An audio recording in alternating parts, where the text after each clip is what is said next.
Hello friends, welcome to ILA classes, the school of competitive exams. ಇವತ್ತಿನ ದಿನಾಂಕ 9 June 2022. ಈ ದಿನದ ಪ್ರಮುಖವಾದ ಕರೆಂಟ್ ಅಫೇರ್ಸ್ ಟಾಪಿಕ್ಗಳನ್ನು ಡಿಸ್ಕಸ್ ಮಾಡೋಣ. ಡಿಸ್ಕಷನ್ ಸ್ಟಾರ್ಟ್ ಮಾಡೋದಕ್ಕಿಂತ ಮುಂಚೆ ನಿನ್ನೆ ನಾವು ಕೇಳಿದ್ದ ಪ್ರಶ್ನೆಯ ಸರಿಯಾದ ಉತ್ತರವನ್ನು ತಿಳ್ಕೊಳ್ಳೋಣ. ಪ್ರಶ್ನೆ: ಗುಪ್ತ ರಾಜವಂಶದ ಸ್ಥಾಪಕ ಯಾರು ಅಂತ ಕೇಳಲಾಗಿತ್ತು. ಜಿಕೆಗೆ ಸಂಬಂಧಿಸಿದಂತಹ ಈ ಪ್ರಶ್ನೆ ಇದು. Who was the founder of Gupta dynasty ಅಂತ. ಆಪ್ಷನ್ಗಳಲ್ಲಿ ಸಮುದ್ರಗುಪ್ತ, ಚಂದ್ರಗುಪ್ತ 1, ಶ್ರೀಗುಪ್ತ, ಶ್ರೀಚಂದ್ರಗುಪ್ತ ಅಂತ ಇತ್ತು. ಸೊ ಈ ಪ್ರಶ್ನೆಯ ಸರಿಯಾದ ಉತ್ತರ ಆಪ್ಷನ್ ಸಿ, ಶ್ರೀಗುಪ್ತ. ಶ್ರೀಗುಪ್ತ ಗುಪ್ತ ರಾಜವಂಶದ ಸಂಸ್ಥಾಪಕರಾಗಿದ್ದರು. ಈ ಒಂದು ನಕ್ಷೆಯಲ್ಲಿ ನಿನ್ನೆ ಡಿಸ್ಕಸ್ ಮಾಡಿದ ಹಾಗೆ ಈ ಒಂದು ಗುಪ್ತ ಸಾಮ್ರಾಜ್ಯದ ಒಂದು ವಿಸ್ತೀರ್ಣವನ್ನು ತೋರಿಸುವಂತಹ ನಕ್ಷೆಯಾಗಿದೆ. ಅದೇ ರೀತಿ ನಿನ್ನೆ ಹೇಳಿದ್ದು ಗುಪ್ತ ಸಾಮ್ರಾಜ್ಯದ ಒಂದು ಕಾಲದಲ್ಲಿ ಸಾಕಷ್ಟು ಚಿನ್ನದ ನಾಣ್ಯಗಳನ್ನು ಕೂಡ ಟಂಕಿಸಲಾಗಿತ್ತು ಅಂತ. ಇನ್ನು ಗುಪ್ತ ಸಾಮ್ರಾಜ್ಯದ ಬಗ್ಗೆ ಇನ್ನೊಂದಿಷ್ಟು ಹೆಚ್ಚಿನ ಮಾಹಿತಿಯನ್ನು ತಿಳ್ಕೊಳ್ಳೋದಾದರೆ, ಸಾಕಷ್ಟು ಸೆಂಚುರಿಗಳ ಒಂದು ಪೊಲಿಟಿಕಲ್ ಡಿಸ್ಇಂಟಿಗ್ರೇಷನ್ ಆದ ನಂತರ ಕ್ರಿಸ್ತಶಕ 319ರಲ್ಲಿ ಗುಪ್ತ ಸಾಮ್ರಾಜ್ಯವನ್ನು ಸ್ಥಾಪನೆ ಮಾಡಲಾಗಿತ್ತು. ಇದರ ಸಂಸ್ಥಾಪಕರ ಬಗ್ಗೆ ಆಲ್ರೆಡಿ ತಿಳ್ಕೊಂಡಿದ್ದೇವೆ. Srigupta was the founder of Gupta empire. ಈ ಗುಪ್ತ ಸಾಮ್ರಾಜ್ಯದ ಕಾಲದಲ್ಲಿ ಕಲೆ, ವಾಸ್ತುಶಿಲ್ಪ, ಆರ್ಟ್ ಆ್ಯಂಡ್ ಲಿಟ್ರೇಚರ್, ಸಾಹಿತ್ಯದ ಮತ್ತು ವಿಜ್ಞಾನದ ಸಾಕಷ್ಟು ಅಭಿವೃದ್ಧಿಯನ್ನು ಕಂಡಂತಹ ಈ ಒಂದು ಕಾಲವನ್ನು ಇತಿಹಾಸಕಾರರು ಗೋಲ್ಡನ್ ಏಜ್ ಆಫ್ ಇಂಡಿಯಾ ಅಥವಾ ಸುವರ್ಣಯುಗ, ಭಾರತದ ಸುವರ್ಣಯುಗ ಅಂತ ಇತಿಹಾಸಕಾರರು ವರ್ಣಿಸಿದ್ದಾರೆ. ನಮ್ಮ ಇವತ್ತಿನ ಪ್ರಶ್ನೆಯ ಬಗ್ಗೆ ತಿಳ್ಕೊಳ್ಳೋಣ. ಈ ಕೆಳಗಿನ ನದಿಗಳಲ್ಲಿ ಯಾವ ನದಿ ಅರಬ್ಬಿ ಸಮುದ್ರಕ್ಕೆ ಹರಿಯುವುದಿಲ್ಲ? ಈ ಕೆಳಗಿನ ಆಪ್ಷನ್ಗಳಲ್ಲಿನ ಯಾವ ನದಿ ಅರಬ್ಬಿ ಸಮುದ್ರಕ್ಕೆ ಹೋಗಿ ಸೇರುವುದಿಲ್ಲ ಅಂತ ಪ್ರಶ್ನೆ ಇದೆ. Which of the following rivers does not flow into Arabian sea? ಭಾರತದ ಪಶ್ಚಿಮ ಭಾಗದಲ್ಲಿ ಅರಬ್ಬಿ ಸಮುದ್ರ ಬರುತ್ತೆ, ಪೂರ್ವ ಭಾಗದಲ್ಲಿ ಬೇ ಆಫ್ ಬೆಂಗಾಲ್ ಬರುತ್ತೆ, ಬಂಗಾಳ ಕೊಲ್ಲಿ. ಸೊ ಪಶ್ಚಿಮ ಭಾಗದಲ್ಲಿನ ಅರಬ್ಬಿ ಸಮುದ್ರಕ್ಕೆ ಯಾವ ನದಿ ಹರಿಯುವುದಿಲ್ಲ ಅಂತ ಕೇಳಲಾಗಿದೆ. Option A Tungabhadra, option B Sabarmati, option C Mandovi, option D Narmada ನದಿ. ಸೊ ಇದರ ಒಂದು ಸರಿಯಾದ ಉತ್ತರವನ್ನು ಕಮೆಂಟ್ ಬಾಕ್ಸ್ನಲ್ಲಿ ಕಮೆಂಟ್ ಮಾಡಿ. ನಾಳೆ ಈ ಒಂದು ಪ್ರಶ್ನೆಯ ಸರಿಯಾದ ಉತ್ತರವನ್ನು ತಿಳ್ಕೊಳ್ಳೋಣ. ನಮ್ಮ Telegram channel ILA classes subscribe ಮಾಡಿ. ಇದರಲ್ಲಿ ನಾವು ಅಪ್ಲೋಡ್ ಮಾಡುವಂತಹ ಕೋರ್ಸ್ ಮಟೀರಿಯಲ್ ಆಗಿರ್ಬೋದು, ಈಗ ನಾವು ಡಿಸ್ಕಸ್ ಮಾಡ್ತಾ ಇರುವಂತಹ ಕರೆಂಟ್ ಅಫೇರ್ಸ್ ಟಾಪಿಕ್ಗಳ PDF ಆಗಿರ್ಬೋದು, ಮಂತ್ಲಿ ಕರೆಂಟ್ ಅಫೇರ್ಸ್ ಮ್ಯಾಗಝಿನ್ಗಳನ್ನು ಡೌನ್ಲೋಡ್ ಮಾಡಿಕೊಳ್ಳಲು ILA ಟೆಲಿಗ್ರಾಮ್ ಚಾನಲನ್ನು ಸಬ್ಸ್ಕ್ರೈಬ್ ಮಾಡಿ, ಅಲ್ಲಿಂದ ನೀವು ಡೌನ್ಲೋಡ್ ಮಾಡ್ಕೋಬೋದು. ನಮ್ಮ ಇವತ್ತಿನ ಮೊದಲನೇ ಆರ್ಟಿಕಲ್ ರೆಪೋ ದರ ಅಥವಾ ರೆಪೋ ರೇಟ್ ಬಗ್ಗೆ ಇದೆ. ನ್ಯೂಸ್ ಏನು ಅಂತಂದರೆ, ರಿಸರ್ವ್ ಬ್ಯಾಂಕ್ ಆಫ್ ಇಂಡಿಯಾದ ಗವರ್ನರ್, ಈಗ ಸದ್ಯದ RBIನ ಗವರ್ನರ್ ಯಾರು? ಶಕ್ತಿಕಾಂತ್ ದಾಸ್ ಅಂತ. ಇವರು ಈ ಒಂದು ವಿತ್ತೀಯ ನೀತಿ ಸಮಿತಿಯ ನಿರ್ಧಾರದ ಪ್ರಕಾರ ಅಥವಾ ಮಾನಿಟರಿ ಪಾಲಿಸಿ ಕಮಿಟಿಯ ಒಂದು ಸರ್ವಾನುಮತದ ಒಂದು ಮತ ಚಲಾವಣೆಯ ಒಂದು ನಿರ್ಧಾರದ ಪ್ರಕಾರ ಬೆಂಚ್ ಮಾರ್ಕ್ ಬಡ್ಡಿ ದರ ಅಥವಾ ರೆಪೋ ರೇಟ್, ಈ ಒಂದು ಇಂಟ್ರೆಸ್ಟ್ ರೇಟನ್ನು 50 BPS ಅಂದರೆ ಬೇಸ್ ಪಾಯಿಂಟ್ಸ್ಗಳಷ್ಟು ಹೆಚ್ಚು ಮಾಡಿ ಈ ರೆಪೋ ರೇಟ್ ದರವನ್ನು ಜಾಸ್ತಿ ಮಾಡಲಾಗಿದೆ ಅಂತ ನ್ಯೂಸ್ ಇದೆ. ಇನ್ನು ಈ ಭಾರತೀಯ ರಿಸರ್ವ್ ಬ್ಯಾಂಕ್ RBI ಈ ರೆಪೋ ರೇಟನ್ನು 50 ಬೇಸಿಸ್ ಪಾಯಿಂಟ್ ಅಂದರೆ ಇದಕ್ಕಿಂತ ಮುಂಚೆ 4.40 ಅಷ್ಟು ಇದ್ದಂತಹ ಈ ರೆಪೋ ರೇಟನ್ನು 50 ಬೇಸ್ ಪಾಯಿಂಟ್ಗಳಷ್ಟು ಹೆಚ್ಚಿಗೆ ಮಾಡಿ 4.90%ಗೆ ಹೆಚ್ಚಿಸಿದೆ. ಅಂದರೆ ಸದ್ಯದ ರೆಪೋ ರೇಟ್ ಅಥವಾ ರೆಪೋ ದರ ಎಷ್ಟು ಅಂತಂದರೆ 4.90%. RBI ಫೈನಾನ್ಷಿಯಲ್ ಇಯರ್ 23 ಅಥವಾ ಈ ಆರ್ಥಿಕ ವರ್ಷ 2023ರ ಒಂದು ಹಣದುಬ್ಬರದ ಪ್ರಕ್ಷೇಪಣವನ್ನು, ಈ ಇನ್ಫ್ಲೇಷನ್ ರೇಟನ್ನು 5.7%ನಿಂದ 6.7%ಗೆ ಏರಿಕೆಯನ್ನು ಮಾಡಿದೆ, ಪರಿಷ್ಕರಿಸಿದೆ ಅಂತ ಕೂಡ ಈ ಒಂದು ನಿರ್ಧಾರವನ್ನು ಕೂಡ ಕೈಗೊಳ್ಳಲಾಗಿದೆ. ಅದೇ ರೀತಿ ಈ ಒಂದು ರೆಪೋ ರೇಟ್ನ ಸಂಬಂಧಿಸಿದಂತಹ ಕೆಲವೊಂದು ಬೆಳವಣಿಗೆಗಳನ್ನು ನೋಡೋದಾದರೆ, 2023ರ ಒಂದು ಆರ್ಥಿಕ ವರ್ಷದ GDPಯ ಬೆಳವಣಿಗೆಯ ಒಂದು ಮುನ್ಸೂಚನೆಯನ್ನು ಅಥವಾ ಫೋರ್ಕಾಸ್ಟನ್ನು 7.2% ಅಂತ ಬದಲಾಯಿಸಿದೆ ಅಂತ ಕೂಡ ನ್ಯೂಸ್ ಇದೆ. ಸೊ ಭಾರತದ GDPಯ ಬೆಳವಣಿಗೆ 2023ರಲ್ಲಿ RBIನ ಪ್ರಕಾರ ಒಂದು ಮುನ್ಸೂಚನೆಯ ಪ್ರಕಾರ ಎಷ್ಟು ಇರುತ್ತೆ ಅಂದರೆ 7.2% GDPಯ ಬೆಳವಣಿಗೆ ಭಾರತದಲ್ಲಿ ಹೊಂದಲಿದೆ ಅಂತ ಹೇಳಲಾಗ್ತಾ ಇದೆ. ಇನ್ನು ಈ ರೆಪೋ ರೇಟ್ ಹೆಚ್ಚು ಅಥವಾ ಕಡಿಮೆ ಮಾಡುವುದರಿಂದ ನಮ್ಮ ಭಾರತದ ಆರ್ಥಿಕ ವ್ಯವಸ್ಥೆಯಲ್ಲಿ ಸಾಕಷ್ಟು ಬದಲಾವಣೆಗಳನ್ನು ನಾವು ಕಾಣಬಹುದು. ಅದೇ ರೀತಿಯಾದಂತಹ ಕೆಲವು ಬದಲಾವಣೆಗಳು ಅಥವಾ ಪರಿಣಾಮವನ್ನು ನಾವು ತಿಳ್ಕೊಳ್ಳೋದಾದರೆ, ಈ ರೆಪೋ ರೇಟ್ ಹೆಚ್ಚಳವು ಬ್ಯಾಂಕ್ಗಳು ಮತ್ತು ಬ್ಯಾಂಕಿಂಗ್ ಅಲ್ಲದ ಹಣಕಾಸು ಕಂಪನಿಗಳಿಂದ ರೆಪೋ ಲಿಂಕ್ಡ್ ಲೆಂಡಿಂಗ್ ರೇಟ್ ಅಥವಾ ಸಾಲ ಕೊಡುವ ಒಂದು ದರವನ್ನು ಹೆಚ್ಚಿಸುವ ಸಾಧ್ಯತೆ ಇದೆ ಅಂತ ಕೂಡ ನಾವು ತಿಳ್ಕೊಬಹುದು ಈ ಒಂದು ರೆಪೋ ರೇಟ್ ಹೆಚ್ಚುವುದರಿಂದ. ಅದೇ ರೀತಿ MCLR, marginal cost of fund based lending rate ಅಂತ ಕರೀತಾರೆ. ಇದನ್ನ ಕನಿಷ್ಠ ವೆಚ್ಚದ ನಿಧಿ ಆಧಾರಿತ ಸಾಲದ ದರ ಅಂತ ಕೂಡ ಕರೀತಾರೆ. ಇದನ್ನ ಕೂಡ ಹೆಚ್ಚಿಸುವ ನಿರೀಕ್ಷೆಯನ್ನು ನಾವು ಕಾಣಬಹುದು.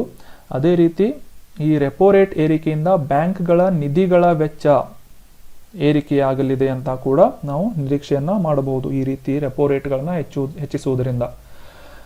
ಮತ್ತೆ ನಿವ್ವಳ ಫಲಿತಾಂಶವು ಅಸ್ತಿತ್ವದಲ್ಲಿರುವ ಸಾಲಗಾರರ ಸಮಾನ ಮಾನಸಿಕ ಕಂತುಗಳಲ್ಲಿ EMI ಅಂತ ಕರಿತೇವೆ. ಈ ಒಂದು ರೇಟ್ಗಳಲ್ಲಿ ಕೂಡ ಹೆಚ್ಚಿಸುವಂತಹ ಸಾಧ್ಯತೆಯನ್ನ ನಾವು ಕಾಣಲಿದ್ದೇವೆ. ಮತ್ತೆ ಈ ಹೊಸ ಮನೆ ಕಟ್ಟುವುದಾಗಿರ್ಬೋದು, ವಾಹನಗಳ ಖರೀದಿ ಆಗಿರ್ಬೋದು, ವೈಯಕ್ತಿಕ ಸಾಲಗಳು, ಈ ರೀತಿಯಾದಂತಹ ಬ್ಯಾಂಕ್ಗಳಿಂದ ಒದಗಿಸುವಂತಹ ಸಾಲಗಳು ಕೂಡ ದುಬಾರಿಯಾಗುವ ಸಾಧ್ಯತೆ ಹೆಚ್ಚುತ್ತದೆ ಈ ರೀತಿಯ ರೆಪೋ ರೇಟನ್ನು ಹೆಚ್ಚಿಸುವುದರಿಂದ. ಸಿಂಪಲ್ ಆಗಿ ರೆಪೋ ರೇಟ್ ಅಂದರೆ ಏನು ಅಂತ ತಿಳ್ಕೋಣ. ರೆಪೋ ರೇಟ್ ಅಂತಂದರೆ ಓವರ್ ನೈಟ್ RBIನಿಂದ ಈ ಒಂದು ಬ್ಯಾಂಕ್ಗಳಿಗೆ, ಫೈನಾನ್ಷಿಯಲ್ ಬ್ಯಾಂಕ್ಗಳಿಗೆ, ಕಮರ್ಷಿಯಲ್ ಬ್ಯಾಂಕ್ಗಳಿಗೆ ಸಾಲವನ್ನು ನೀಡಲಾಗುತ್ತೆ. ಸೊ ಆ ಸಾಲಕ್ಕೆ ಬದಲಾಗಿ ಕೆಲವೊಂದಷ್ಟು ನಿರ್ಧರಿತವಾದಂತಹ ಒಂದು ಇಂಟ್ರೆಸ್ಟ್ ರೇಟನ್ನು RBIನಿಂದ ಚಾರ್ಜ್ ಮಾಡಲಾಗುತ್ತೆ ವಿತ್ ಕೊಲ್ಯಾಟ್ರಲ್. ಈ ಚಾರ್ಜ್ ಮಾಡುವಂತಹ ಬಡ್ಡಿ ದರದ ರೇಟ್ ಏನಿರುತ್ತೆ, ಇಂಟ್ರೆಸ್ಟ್ ರೇಟ್, ಅದನ್ನು ರೆಪೋ ರೇಟ್ ಅಂತ ಕರೀತಾರೆ. ಸೊ ಈ ಒಂದು ರೆಪೋ ರೇಟ್ ಹೆಚ್ಚಿಸುವುದರಿಂದ ಬ್ಯಾಂಕ್ಗಳು ಹೆಚ್ಚಿನ ಒಂದು ಬಡ್ಡಿ ದರವನ್ನು RBIಗೆ ನೀಡಬೇಕಾಗುತ್ತೆ. ಅದೇ ರೀತಿಯಾದಂತಹ ಒಂದು ಪ್ರಪೋರ್ಷನೇಟ್ ಆದಂತಹ ಒಂದು ಪರ್ಸೆಂಟೇಜ್ಗಳನ್ನು ಬ್ಯಾಂಕ್ಗಳು ಗ್ರಾಹಕರಿಂದ ವಸೂಲಿ ಮಾಡುತ್ತವೆ. ಸೊ ಇದರಿಂದಾಗಿ ಸಾಕಷ್ಟು ಹಣದುಬ್ಬರದ ಒಂದು ಪರಿಸ್ಥಿತಿಯನ್ನು ಭಾರತದಲ್ಲಿ ಅಥವಾ ನಾವು ಮನಿ ಮಾರ್ಕೆಟ್ನಲ್ಲಿ ಕಾಣಬಹುದಾಗಿದೆ. ಇನ್ನು ಈ ರೆಪೋ ರೇಟ್ ಏರಿಕೆಯಿಂದ ಬಳಕೆ ಮತ್ತು ಬೇಡಿಕೆ, ಸಪ್ಲೈ ಆ್ಯಂಡ್ ಡಿಮ್ಯಾಂಡ್ ಆ್ಯಂಡ್ ಸಪ್ಲೈಗಳ ಒಂದು ಪರಿಸ್ಥಿತಿಯ ಮೇಲೆ ಕೂಡ ಸಾಕಷ್ಟು ಪರಿಣಾಮವನ್ನು ನಾವು ಕಾಣಬಹುದು. ಇನ್ನು ಮುಂದಿನ ತಿಂಗಳಲ್ಲಿ ಬ್ಯಾಂಕ್ಗಳು ಠೇವಣಿ ದರವನ್ನು ಕೂಡ ಹೆಚ್ಚಿಸಬೇಕಾಗುತ್ತದೆ ಅಂತ ಈ ಒಂದು ರಿಪೋರ್ಟ್ನಲ್ಲಿ ಹೇಳಲಾಗಿದೆ. ಸೊ ಇದು ಡೈರೆಕ್ಟ್ಲಿ ನಾವು ಅಂಡರ್ಸ್ಟ್ಯಾಂಡ್ ಮಾಡ್ಕೋಬೇಕಾದಂತಹ ವಿಷಯಗಳು. ಯಾವ ರೀತಿ ಪ್ರತಿ 2 ತಿಂಗಳಿಗೊಮ್ಮೆ ಮಾನಿಟರಿ ಪಾಲಿಸಿ ಕಮಿಟಿಯಿಂದ ಒಂದು ರೆಪೋ ರೇಟನ್ನು ಹೆಚ್ಚು ಅಥವಾ ಕಡಿಮೆ ಮಾಡಲಾಗುತ್ತೆ. ಅದರ ಪ್ರಕಾರ ಭಾರತದ ಆರ್ಥಿಕ ವ್ಯವಸ್ಥೆಯಲ್ಲಿ ಕೂಡ ಸಾಕಷ್ಟು ಬದಲಾವಣೆಗಳನ್ನು ನಾವು ಕಾಣಬಹುದು. ನಮ್ಮ ನೆಕ್ಸ್ಟ್ ಆರ್ಟಿಕಲ್, ತಮಿಳುನಾಡು ಶಿಲ್ಪಗಳನ್ನು ಆಸ್ಟ್ರೇಲಿಯಾ ಮತ್ತು ಅಮೆರಿಕಾದಿಂದ ವಶಪಡಿಸಿಕೊಳ್ಳಲಾಗಿದೆ ಅಂತ ಒಂದು ನ್ಯೂಸ್ ಇದೆ. ಆಸ್ಟ್ರೇಲಿಯಾ ಮತ್ತು ಯುನೈಟೆಡ್ ಸ್ಟೇಟ್ಸ್ನಿಂದ ಹಿಂಪಡೆಯಲಾದಂತಹ 10 ಪ್ರಾಚೀನ ವಸ್ತುಗಳು, ಈ ಪ್ರಾಚೀನ ವಸ್ತುಗಳನ್ನು ಭಾರತದಿಂದ ಕಳುವು ಸಾಗಾಣಿಕೆ ಮಾಡಿ ಆಸ್ಟ್ರೇಲಿಯಾ ಮತ್ತು ಅಮೆರಿಕಕ್ಕೆ ಸಾಗಿಸಲಾಗಿತ್ತು. ಸೊ ಕಳೆದ ವಾರ ನವದೆಹಲಿಯಲ್ಲಿ ಈ ಒಂದು ತಮಿಳುನಾಡು ಸರ್ಕಾರಕ್ಕೆ ಈ 10 ಪ್ರಾಚೀನ ವಸ್ತುಗಳನ್ನು, ತಮಿಳುನಾಡಿನ ಮೂಲವನ್ನು ಹೊಂದಿದಂತಹ ಪ್ರಾಚೀನ ವಸ್ತುಗಳನ್ನು ಹಿಂದಿರುಗಿಸಲಾಯಿತು ಅಂತ ನ್ಯೂಸ್ ಇದೆ. ಸೊ ಈ ರೀತಿಯಾದಂತಹ ಹಿಂದಿರುಗಿಸಿದ ಕೆಲವು ಪ್ರಾಚೀನ ವಸ್ತುಗಳಲ್ಲಿ ಮುಖ್ಯವಾಗಿ ದ್ವಾರಪಾಲಕ, ಈ ಕಲ್ಲಿನ ಶಿಲ್ಪವು ಸುಮಾರು 15ರಿಂದ 16ನೇ ಶತಮಾನಕ್ಕೆ ಸೇರಿದ ವಿಜಯನಗರ ಸಾಮ್ರಾಜ್ಯಕ್ಕೆ ಸೇರಿದಂತಹ ಒಂದು ವಸ್ತುವಾಗಿದೆ. ಈ ಒಂದು ಮೂರ್ತಿ ಏನಿದೆ, ಇದು ಗದಾ ಹಿಡಿದ ಒಂದು ವ್ಯಕ್ತಿಯ ಅಥವಾ ಒಂದು ಶಿಲ್ಪಕಲೆಯಾಗಿದೆ. ಇನ್ನೊಂದು ಕಾಲನ್ನ ಮೊಣಕಾಲಿನ ಮಟ್ಟಕ್ಕೆ ಏರಿಸಿದ್ದಾನೆ. ಈ ರೀತಿಯ ಒಂದು ಶಿಲ್ಪಕಲೆಯನ್ನು, ಈ ಒಂದು ಮೂರ್ತಿಯನ್ನು ಸದ್ಯಕ್ಕೆ ತಮಿಳುನಾಡಿಗೆ ಹಸ್ತಾಂತರಿಸಲಾಗಿದೆ. ಅದೇ ರೀತಿ ನಟರಾಜನ, ನಮಗೆಲ್ಲ ತಿಳಿದಿರೋ ಹಾಗೆ ನಟರಾಜನ ಒಂದು ಮೂರ್ತಿ ಸಾಕಷ್ಟು ಪಾಪ್ಯುಲರ್ ಆದಂತಹ ಮೂರ್ತಿ.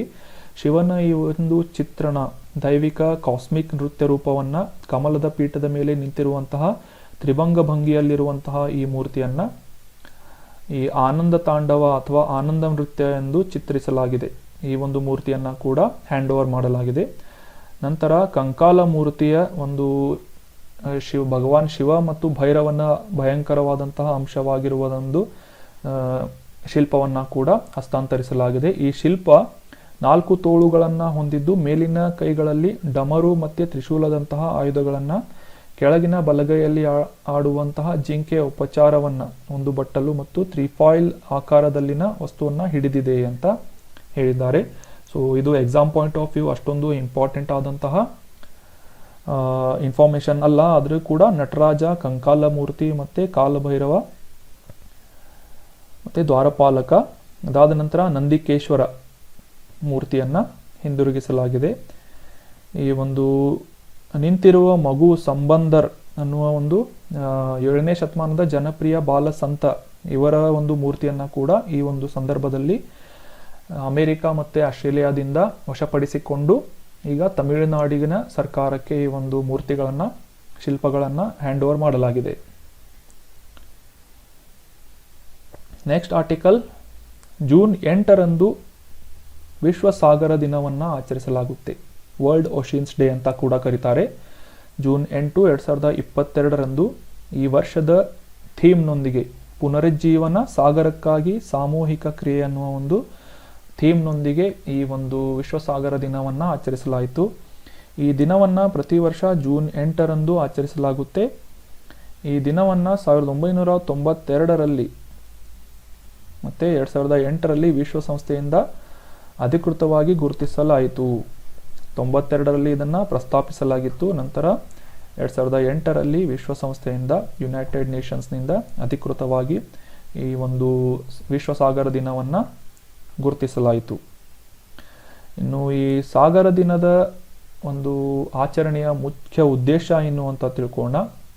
ಸಾಗರಗಳು ಮತ್ತು ಅದರ ಸಂಪನ್ಮೂಲಗಳ ಬಗ್ಗೆ ಸಾರ್ವಜನಿಕರಲ್ಲಿ ಒಂದು ಜಾಗೃತಿಯನ್ನು ಮೂಡಿಸುವುದು, ಮತ್ತು ಸಾಗರದ ಮೇಲೆ ಮಾನವ ಕ್ರಿಯೆಗಳ ಒಂದು ಪ್ರಭಾವವನ್ನು, ಪೊಲ್ಯೂಷನ್ಗಳಾಗಿರ್ಬೋದು ಮತ್ತು ಸಾಕಷ್ಟು ಚಟುವಟಿಕೆಗಳನ್ನು ಸಾಗರ ಮತ್ತು ಸಮುದ್ರಗಳಲ್ಲಿ ನಡೆಸ್ತಾ ಇರುವಂತಹ ಈ ಒಂದು ಸಂದರ್ಭದಲ್ಲಿ ಅವುಗಳ ಮೇಲೆ ಅವುಗಳ ಒಂದು ಪರಿಣಾಮ ಯಾವ ರೀತಿ ಸಾಗರದ ಮೇಲೆ ಆಗುತ್ತಿದೆ ಅಂತ ಒಂದು ಸಾರ್ವಜನಿಕರಿಗೆ ತಿಳಿಸುವ ಒಂದು ಉದ್ದೇಶದಿಂದ ಈ ವಿಶ್ವ ಸಾಗರ ದಿನವನ್ನು ಜೂನ್ 8ರಂದು ಆಚರಿಸಲಾಗುತ್ತೆ. ಇನ್ನು ಸಾಗರಗಳ ಮಹತ್ವವನ್ನು ತಿಳ್ಕೊಳ್ಳೋದಾದರೆ, ನಮ್ಮ ಭೂಮಿಯ 70%ವನ್ನು ಸಾಗರಗಳು ಆವರಿಸಿದ್ದು, ಯುನೈಟೆಡ್ ನೇಷನ್ ಪ್ರಕಾರ ಸಾಗರಗಳು ಗ್ರಹದ ಆಮ್ಲಜನಕದ ಸುಮಾರು 50%ವನ್ನು ಉತ್ಪಾದಿಸುತ್ತವೆ. ಭೂಮಿಯ ಜೀವ ವೈವಿಧ್ಯಕ್ಕೆ ನೆಲೆಯಾಗಿದೆ ಅಂತ ಕೂಡ ಹೇಳಲಾಗ್ತಾ ಇದೆ. ಪ್ರಪಂಚದಾದ್ಯಂತ 1 ಶತಕೋಟಿಗೂ ಹೆಚ್ಚು ಜನರಿಗೆ ಇದು ಪ್ರೋಟೀನ್ನ ಮುಖ್ಯ ಮೂಲವಾಗಿದೆ ಅಂತ ಸಾಗರದ ಮಹತ್ವವನ್ನು ಯುನೈಟೆಡ್ ನೇಷನ್ಸ್ ಹೇಳ್ತಾ ಇದೆ. ಇನ್ನು 2030ರ ವೇಳೆಗೆ ಸಾಗರ ಆಧಾರಿತ ಕೈಗಾರಿಕೆಗಳಿಂದ ಅಂದಾಜು 40 ಮಿಲಿಯನ್ನಷ್ಟು ಜನರು ಉದ್ಯೋಗವನ್ನು ಹೊಂದಿ ಸಾಗರವು ಆರ್ಥಿಕತೆಗೆ ಕೂಡ ಸಾಕಷ್ಟು ಕಾಣಿಕೆಯನ್ನು ನೀಡ್ತಾ ಇದೆ ಅಂತ ಸಾಗರದ ಮಹತ್ವವನ್ನು ಯುನೈಟೆಡ್ ನೇಷನ್ಸ್ ಈ ಒಂದು ದಿನಾಚರಣೆಯ ಮುಖಾಂತರ ಜನರಿಗೆ ತಿಳಿಯಪಡಿಸುತ್ತದೆ. ಇನ್ನು ನಮ್ಮ ನೆಕ್ಸ್ಟ್ ಆರ್ಟಿಕಲ್, 4ನೇ ರಾಜ್ಯ ಆಹಾರ ಸುರಕ್ಷತೆ ಸೂಚ್ಯಂಕ ಅಥವಾ 4th state food safety day. ಮೊನ್ನೆ ನಾವು 7ನೇ ಜೂನ್ನಂದು ವರ್ಲ್ಡ್ ಫುಡ್ ಸೇಫ್ಟಿ ದಿನಾಚರಣೆಯನ್ನು ಆಚರಿಸಿಕೊಂಡೆವು. ಸೊ ಅದೇ ಒಂದು ಸಂದರ್ಭದಲ್ಲಿ 4ನೇ ರಾಜ್ಯ ಆಹಾರ ಸುರಕ್ಷತೆಯ ಸೂಚ್ಯಂಕವನ್ನು ಬಿಡುಗಡೆ ಮಾಡಿದ್ದಾರೆ. ನ್ಯೂಸ್ನಲ್ಲಿ ಇನ್ನೊಂದು ಹೆಚ್ಚಿನ ಇನ್ಫಾರ್ಮೇಷನ್ ಅನ್ನು ತಿಳ್ಕೊಳ್ಳೋದಾದ್ರೆ, ವಿಶ್ವ ಆಹಾರ ಸುರಕ್ಷತಾ ದಿನ ಯಾವತ್ತು ಜೂನ್ 7ರಂದು ಈ ಒಂದು ದಿನವನ್ನು ಆಚರಿಸಲಾಗುತ್ತೆ ಜಗತ್ತಿನಾದ್ಯಂತ. ಸೊ ಈ ಒಂದು ಸಂದರ್ಭದಲ್ಲಿ ಕೇಂದ್ರ ಆರೋಗ್ಯ ಮತ್ತು ಕುಟುಂಬ ಕಲ್ಯಾಣ ಸಚಿವರಾದಂತಹ ಡಾಕ್ಟರ್ ಮನ್ಸುಖ್ ಮಾಂಡವಿಯಾ ಅವರು 2021 ಮತ್ತು 22ನೇ 4ನೇಯ ಈ ರಾಜ್ಯ ಆಹಾರ ಸುರಕ್ಷತಾ ಸೂಚ್ಯಂಕ SFSI state food safety index ಅನ್ನು ಬಿಡುಗಡೆ ಮಾಡಿದರು. ಸೊ ಇದರ ಕುರಿತಾಗಿ ಇನ್ನೂ ಹೆಚ್ಚಿನ ಮಾಹಿತಿಯನ್ನು ತಿಳ್ಕೊಳ್ಳೋದಾದ್ರೆ, ದೇಶದಲ್ಲಿ ಆಹಾರ ಸುರಕ್ಷತೆ ಪರಿಸರ ವ್ಯವಸ್ಥೆಯಲ್ಲಿ ಸ್ಪರ್ಧಾತ್ಮಕ ಮತ್ತು ಒಂದು ಪಾಸಿಟಿವ್ ಚೇಂಜಸ್ಗಳನ್ನು ಸೃಷ್ಟಿಸುವ ಉದ್ದೇಶದಿಂದ 2018-19 ವರ್ಷದಿಂದ ಈ ಸ್ಟೇಟ್ ಫುಡ್ ಸೇಫ್ಟಿ ಇಂಡೆಕ್ಸ್ ಅನ್ನು ಪ್ರಾರಂಭಿಸಲಾಗಿದೆ. ಸೊ ಇದು 4 ವರ್ಷಗಳ ಒಂದು ಸೂಚ್ಯಂಕವನ್ನು ಬಿಡುಗಡೆ ಮಾಡಲಾಗಿದ್ದು, ಇದು 4ನೇ ವರ್ಷದ ಒಂದು ರಾಜ್ಯಗಳ ಆಹಾರ ಸುರಕ್ಷತಾ ಸೂಚ್ಯಂಕವಾಗಿದೆ. ಈ ಆರೋಗ್ಯ ಸಚಿವಾಲಯರು ನಿಗದಿಪಡಿಸಿದ ಆಹಾರ ಸುರಕ್ಷತೆಯ 5 ನಿಯತಾಂಕಗಳು, ಈ ನಿಯತಾಂಕಗಳು ಅಥವಾ ಪ್ಯಾರಾಮೀಟರ್ಸ್ಗಳನ್ನು ನಾವು ಈಗ ತಿಳ್ಕೊಳ್ಳೋಣ. ಇವುಗಳ ಆಧಾರದ ಮೇಲೆ ಈ ಸ್ಟೇಟ್ ಫುಡ್ ಸೇಫ್ಟಿ ಇಂಡೆಕ್ಸ್ ಅನ್ನು ರಾಜ್ಯಗಳ ಕಾರ್ಯಕ್ಷಮತೆಯನ್ನು ಅಳೆಯುವ ಒಂದು ಮಾನದಂಡವಾಗಿ ಗುರುತಿಸಿ ಈ ಒಂದು ರಿಪೋರ್ಟನ್ನು ರಿಲೀಸ್ ಮಾಡಲಾಗುತ್ತೆ. ಇನ್ನು ಈ 5 ಮಾನದಂಡಗಳ ಬಗ್ಗೆ ತಿಳ್ಕೊಳ್ಳೋದಾದರೆ, ಈ 5 ಪ್ಯಾರಾಮೀಟರ್ಸ್ಗಳ ಬಗ್ಗೆ ತಿಳ್ಕೊಳ್ಳೋದಾದರೆ, ಮೊದಲನೆಯದು ಮಾನವ ಸಂಪನ್ಮೂಲಗಳು ಮತ್ತು ಸಾಂಸ್ಥಿಕ ಡೇಟಾ ಯಾವ ರಾಜ್ಯದಲ್ಲಿ ಹೆಚ್ಚಾಗಿರುತ್ತೆ ಅವುಗಳಿಗೆ ಪಾಯಿಂಟ್ಸ್ ಜಾಸ್ತಿ ಸಿಗುತ್ತೆ. ಅದೇ ರೀತಿ ಈ ಸೇಫ್ಟಿಗೆ ಸಂಬಂಧಿಸಿದಂತಹ ಒಂದು ಕಂಪ್ಲಯನ್ಸಸ್ ಅಥವಾ ಅನುಸರಣೆಯನ್ನು ಯಾವ ರಾಜ್ಯಗಳು ಫಾಲೋ ಮಾಡ್ತಾ ಇರುತ್ತೆ ಅಂತ ನೋಡುತ್ತೆ. ಮತ್ತು ಮೂರನೆಯ ಪ್ಯಾರಾಮೀಟರ್ ಪ್ರಕಾರ ಆಹಾರ ಪರೀಕ್ಷೆ, ಮೂಲಸೌಕರ್ಯ ಮತ್ತು ಕಣ್ಗಾವಲು ಸರ್ವೇಲೆನ್ಸ್ ಅಂತ ಹೇಳ್ತೇವೆ. ಸೊ ಇವುಗಳನ್ನು ಕೂಡ ಫಾಲೋ ಮಾಡಬೇಕಾಗುತ್ತೆ. ಇನ್ನು 4ನೆಯ ಪ್ಯಾರಾಮೀಟರ್ ತರಬೇತಿ ಮತ್ತು ಸಾಮರ್ಥ್ಯ ನಿರ್ಮಾಣ. ಅದೇ ರೀತಿ 5ನೇ ಪ್ಯಾರಾಮೀಟರ್ ಗ್ರಾಹಕರ ಸಬಲೀಕರಣ, ಕನ್ಸ್ಯೂಮರ್ ಎಂಪವರ್ಮೆಂಟ್. ಈ ಒಂದು 5 ಪ್ಯಾರಾಮೀಟರ್ಗಳನ್ನು ಯಾವ ರಾಜ್ಯ ಹೆಚ್ಚು ಸೀರಿಯಸ್ ಆಗಿ ಅಬ್ಸರ್ವ್ ಮಾಡ್ತಾ ಇರುತ್ತೆ ಅವುಗಳಿಗೆ ಹೆಚ್ಚಿನ ಒಂದು ರ್ಯಾಂಕನ್ನು ಈ ಒಂದು ಸ್ಟೇಟ್ ಫುಡ್ ಸೇಫ್ಟಿ ಇಂಡೆಕ್ಸ್ನಲ್ಲಿ ನೀಡಲಾಗುತ್ತೆ. ಇನ್ನು ಈ ವರ್ಷದ ವಿಜೇತರ ಒಂದು ಪಟ್ಟಿಯನ್ನು ನೋಡೋದಾದರೆ, ದೊಡ್ಡ ರಾಜ್ಯಗಳಲ್ಲಿ ತಮಿಳುನಾಡು ಈ ಒಂದು ರಿಪೋರ್ಟ್ನಲ್ಲಿ ಅಗ್ರ ಶ್ರೇಯಾಂಕವನ್ನು ಪಡೆದಿದ್ದು, ಗುಜರಾತ್ ಮತ್ತು ಮಹಾರಾಷ್ಟ್ರ 2 ಮತ್ತು 3ನೇ ಸ್ಥಾನದಲ್ಲಿವೆ. ಚಿಕ್ಕ ರಾಜ್ಯಗಳಲ್ಲಿ ಗೋವಾ ಮೊದಲನೇ ಸ್ಥಾನದಲ್ಲಿದ್ದು, ನಂತರ ಮಣಿಪುರ್ ಮತ್ತು ಸಿಕ್ಕಿಂ 2 ಮತ್ತು 3ನೇ ಸ್ಥಾನದಲ್ಲಿವೆ. ಇನ್ನು ಯೂನಿಯನ್ ಟೆರಿಟರೀಸ್ ಅಥವಾ ಕೇಂದ್ರಾಡಳಿತ ಪ್ರದೇಶಗಳ ಪೈಕಿ ಜಮ್ಮು ಮತ್ತು ಕಾಶ್ಮೀರ, ದೆಹಲಿ ಮತ್ತು ಚಂಡೀಗಢ ಮೊದಲ 2 ಸ್ಥಾನಗಳು ಮತ್ತು 3ನೇ ಸ್ಥಾನಗಳನ್ನು ಪಡೆದುಕೊಂಡಿವೆ. ಅಂದರೆ ಜಮ್ಮು ಮತ್ತು ಕಾಶ್ಮೀರ ಏನಿದೆ FSSAIನ ಇಂದ ಒಂದು ರಿಪೋರ್ಟನ್ನು ಬಿಡುಗಡೆ ಮಾಡಲಾಗುತ್ತೆ. ಸೊ ಆ ರಿಪೋರ್ಟ್ನಲ್ಲಿ ಮೊದಲನೇ ಸ್ಥಾನವನ್ನು ಯೂನಿಯನ್ ಟೆರಿಟರಿಗಳ ಒಂದು ಕ್ಯಾಟಗರಿಯಲ್ಲಿ ಪಡೆದುಕೊಂಡಿದೆ. ಇನ್ನು ನೆಕ್ಸ್ಟ್ ಆರ್ಟಿಕಲ್, ವಿಶ್ವ ಬ್ರೈನ್ ಟ್ಯೂಮರ್ ದಿನಾಚರಣೆ. ಜೂನ್ 8ರಂದು ಪ್ರತಿ ವರ್ಷ ಈ ಬ್ರೈನ್ ಟ್ಯೂಮರ್ ಬಗ್ಗೆ, ಮೆದುಳಿನಲ್ಲಿ ಬೆಳೆಯುವಂತಹ ಒಂದು ಗಡ್ಡೆಯನ್ನು ಬ್ರೈನ್ ಟ್ಯೂಮರ್ ಅಂತ ಕರೀತಾರೆ. ಸೊ ಈ ಒಂದು ರೋಗದ ಬಗ್ಗೆ ಜಾಗೃತಿಯನ್ನು ಮೂಡಿಸುವ ಉದ್ದೇಶದಿಂದ ಜೂನ್ 8ಅನ್ನು ವಿಶ್ವ ಬ್ರೈನ್ ಟ್ಯೂಮರ್ ದಿನಾಚರಣೆಯನ್ನಾಗಿ ಆಚರಿಸಲಾಗುತ್ತೆ. ಮೆದುಳಿನಲ್ಲಿ ಬೆಳೆಯುವಂತಹ ಗಡ್ಡೆಗಳ ಬಗ್ಗೆ ಜನರಿಗೆ ಅರಿವನ್ನು ಮೂಡಿಸುವುದು ಮತ್ತು ಇದರ ಬಗ್ಗೆ ಶಿಕ್ಷಣವನ್ನು ನೀಡಲು, ಜನರಿಗೆ ಎಜುಕೇಟ್ ಮಾಡಲು ಈ ಒಂದು ದಿನವನ್ನು ಅಬ್ಸರ್ವ್ ಮಾಡಲಾಗುತ್ತೆ. ಈ ಬ್ರೈನ್ ಟ್ಯೂಮರ್ನಿಂದ ಬಳಲುತ್ತಿರುವಂತಹ ವ್ಯಕ್ತಿಗಳ, ರೋಗಿಗಳ ಈ ಒಂದು ದಿನವನ್ನು ಅವರಿಗೆ ಗೌರವವನ್ನು ಸಲ್ಲಿಸುವ ಉದ್ದೇಶದಿಂದ ಕೂಡ ಈ ದಿನವನ್ನು ಅಬ್ಸರ್ವ್ ಮಾಡಲಾಗುತ್ತೆ. ಜರ್ಮನಿಯ ಬ್ರೈನ್ ಟ್ಯೂಮರ್ ಅಸೋಸಿಯೇಷನ್ ಎಲ್ಲ ಬ್ರೈನ್ ಟ್ಯೂಮರ್ ರೋಗಿಗಳಿಗೆ ಮತ್ತು ಅವರ ಕುಟುಂಬಗಳಿಗೆ ಗೌರವಾರ್ಥವನ್ನು ಸಲ್ಲಿಸಲು ಈ ಒಂದು ದಿನವನ್ನು ಪ್ರಾರಂಭಿಸಿತು. ಯಾವಾಗ ಅಂದರೆ 2000ರಲ್ಲಿ. ಸದ್ಯಕ್ಕೆ 22 ವರ್ಷಗಳಿಂದ ಈ ಒಂದು ಬ್ರೈನ್ ಟ್ಯೂಮರ್ ಡೇಯನ್ನು ಜೂನ್ 8ರಂದು ಪ್ರತಿ ವರ್ಷ ಆಚರಿಸ್ತಾ ಇದ್ದಾರೆ.